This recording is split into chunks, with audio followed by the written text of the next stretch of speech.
Alright, welcome back everybody. Today I've got a new video for you, and it's going to be me showing you how I shave my head. I'm really excited about it.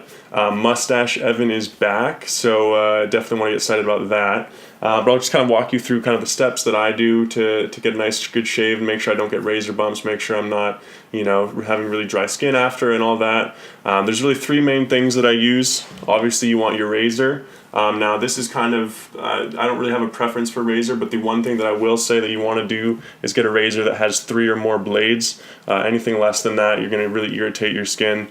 And usually you want to go about, I range between 5 to 10 shaves per razor. Some people might think that's a lot, but that's what works for me. So I do about 5 to 10 per razor, usually on the 5 side, because if you go any more than that, you'll get, irritation and bumps from that.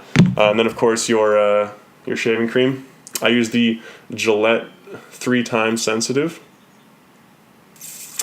Nothing too special about that, except for it is for more sensitive skin. I do have sensitive skin, so I like to use that. It is a little bit more expensive than your generic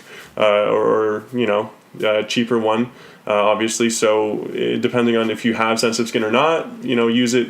It costs a little bit extra. If you have the extra couple dollars, I would 100% recommend getting something that's going to be better for sensitive skin. That or like some sort of gel that you can put there.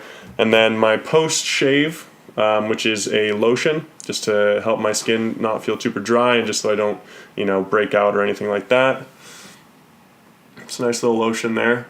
Nothing too particular special about it. But yeah, so those are the 3 things that I use, and kind of my shave experiences. Usually I'll take a shower. It's usually after a shower that I'll do it.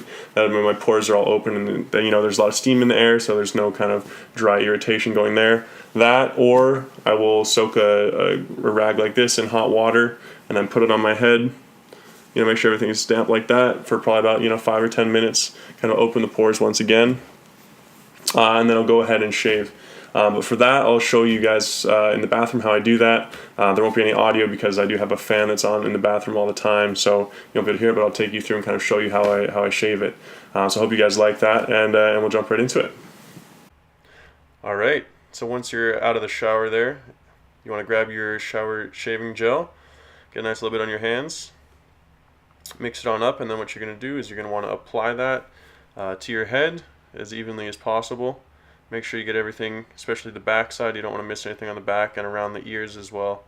You don't want to miss any spots around the ears, because those are usually spots where you'll get hair around after if you don't go carefully in there. Then you're going to want to grab your razor. Hopefully it's a 4-blade or more. That'll be good. And then how you're going to start, or how I usually do it, is I'll start at the top, and with the grain to start, I'll go down the top of my head from back to front. Just begin to shave like that. And a big thing that I do want to point out is the water temperature that I'm using to rinse my razor is cold water. Now that's a trick that I use for my sensitive skin. If you're using hot water to shave your head, sometimes it'll heat up the razor blade and it'll give you razor bumps and extra little things on the razor, or on your head from the razor. So you want to use cold water to rinse off your blade, and then go along the sides there. Notice I'm going with the grain again down the side. See, nice up close here, it's with the grain down the side of my head for the first pass. And this is just kind of to show the grain for everything. So you go down the sides, towards your ears on the sides, towards your forehead on the top, and then down the back towards your neck. Those are the natural grains, unless you have a specific grain. But yeah, and don't forget to go right down the ears. Here I'm showing you, you got to pull around your ears, make sure you get underneath there, otherwise you'll have leftover hair. So for the rest of this is just a quickly showing, going over and through.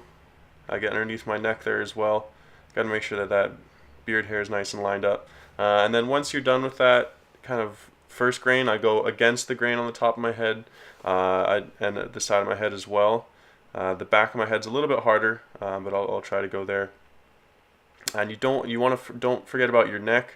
You still do have to shave down the back of your neck, as you'll see here in a little bit. You have some extra hair there, so you want to get all of that and make sure it's all nice and cleaned up. And then you're going to want to use your sense of touch and feel, just to see spots that you might be missing on the back of your head. That's how I use it. Put your hands back there. Feel free to get all personal with it. And then, yeah, run your hands over your head. Make sure there's no spots you're missing. Another trick that I use sometimes is using my iPhone camera and just going over my head. And then yeah, don't forget to rinse off with cold to warm water, just so you don't irritate your skin. And then of course do the dry off. And that should be all the steps that you have there to shave your head. Alright, so that was my little video on how to shave your head. Now I personally have more sensitive skin, so that was kind of tailored to people that might have more sensitive skin. But things to remember: if you have sensitive skin, rinse your razor in cold water, so you don't get any razor bumps or contact from the hot razor that'll irritate your skin. Remember to put moisturizer on after. And yeah, I hope you guys enjoyed that. Please subscribe. I'm going to be doing more videos now. And yeah, I wanted to try some new things. Like I was thinking about doing a carnivore diet, maybe documenting that. Let me know what you guys think if you'd like to see that. Some more fun stuff along those lines. And of course, if you have any recommendations for things or things that you'd like to see, let me know. And I'd definitely like to do some videos on those. But anyway, thanks again for watching, everybody. And I'll see you next time.